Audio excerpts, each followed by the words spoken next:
जम्मू कश्मीर के अनंतनाग जिले के कोकिरनाग में बुधवार 13 सितंबर को आतंकवादियों और सुरक्षा बलों के बीच मुठभेड़ हो गई। इस मुठभेड़ में भारतीय सेना के एक कर्नल, मेजर समेत 4 अफसर शहीद हो गए। अनंतनाग में हुए इस भीषण टेरर अटैक की एक एक कड़ी अब जुड़ती हुई नजर आ रही है। एक एक सच सामने आता जा रहा है। आखिर ये हमला क्यों कराया गया, इस हमले की प्लानिंग कैसे हुई, इस हमले के पीछे कौन कौन है और हमले के तार पाकिस्तानी फौज के हेडक्वार्टर रावलपिंडी, पाकिस्तान के कब्जे वाले कश्मीर और तुर्की की राजधानी इस्तांबुल से कैसे जुड़ रहे हैं, इस वीडियो में हम आपको बताएंगे। नमस्कार, मैं हूं आपके साथ चंदन भारद्वाज और आप देख रहे हैं इंडिया डेली लाइफ का ये डिजिटल प्लेटफॉर्म।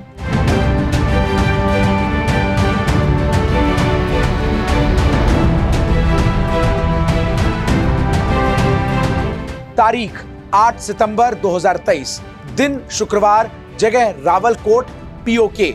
ये वो जुम्मे का दिन था जब लोग रावलकोट की अल-कुदस मस्जिद में जुम्मे की नमाज के लिए आ जा रहे थे। इन्हीं नमाजियों में से एक था रियाज अहमद उर्फ अबू कासिम, लश्कर तैयबा का टॉप कमांडर, जो कि उस दिन मस्जिद के इमाम के पास ही ठहरा हुआ था। जैसे ही रियाज अहमद नमाज पढ़ने पहुंचा, वो सजदे के लिए झुका ही था कि नमाजी बनकर आए कुछ अज्ञात बंदूकधारियों ने उस पर ताबड़तोड़ गोलियां दाग दी। मोस्ट वांटेड आतंकी रियाज वहीं ढेर हो गया।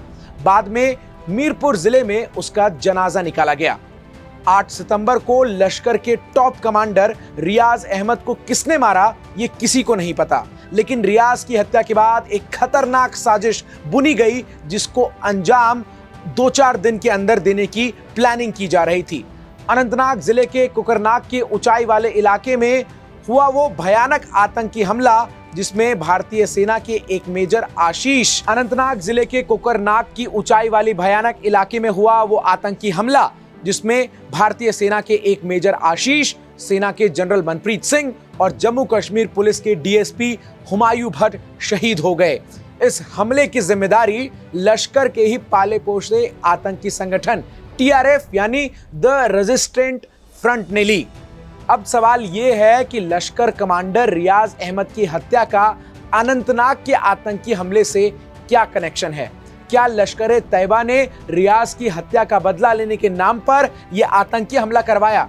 दरअसल अनंतनाग हमले से 4 दिन पहले लश्कर आतंकी रियाज अहमद मारा गया तो पीओके में खलबली मच गई।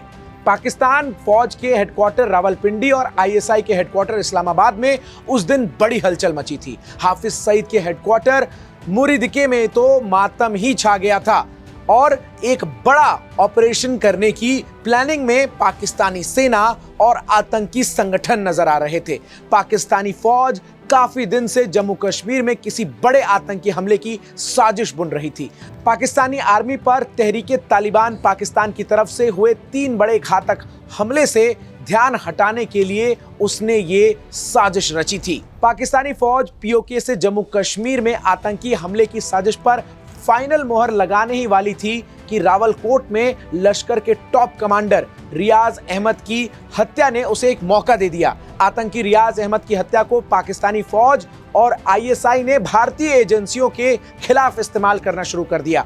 आतंकी रियाज अहमद जम्मू कश्मीर के राजौरी में 1 जनवरी को हुए आतंकी हमले का मास्टरमाइंड था। उस हमले में राजौरी के ढांगरी गांव के 5 लोगों को गोलियों से भून दिया गया था।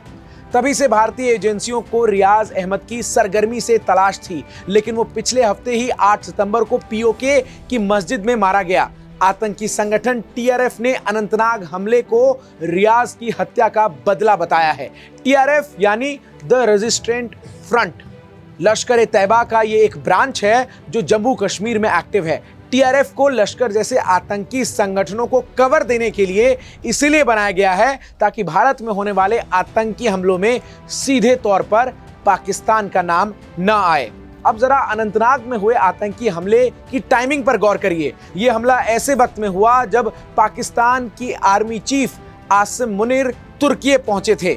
जैसे ही जनरल आसिम मुनीर ने तुर्की की राजधानी इस्तांबुल में कदम रखा, उनकी तुर्की के राष्ट्रपति अर्दोगान से मुलाकात हुई। इधर जम्मू कश्मीर के अनंतनाग जिले में पाकिस्तानी फौज के इशारे पर लश्कर आतंकियों ने हमला कर दिया। हमले के बाद लश्कर के प्रॉक्सी आतंकी ग्रुप टीआरएफ ने तुरंत हमले की जिम्मेदारी ले ली। जम्मू कश्मीर में आतंकियों से हुए इस मुठभेड़ के बाद अब भारतीय सेना एक बार फिर से ऑपरेशन क्लीन आउट चलाने की तैयारी में है। इस ऑपरेशन की शुरुआत हो चुकी है। लगातार अनंतनाग और आसपास के इलाकों में जम्मू कश्मीर पुलिस और भारतीय सेना एक साथ सर्च ऑपरेशन कर रही है और जो आतंकी इस पूरे एरिया में एक्टिव हैं, उनके खात्मे के लिए अब सेना पूरी तरीके से एक्टिव मोड में, लगातार मिशन मोड में जुट गई है और पूरा भारत भी यही मांग कर रहा है कि 4 के बदले 40 मारो।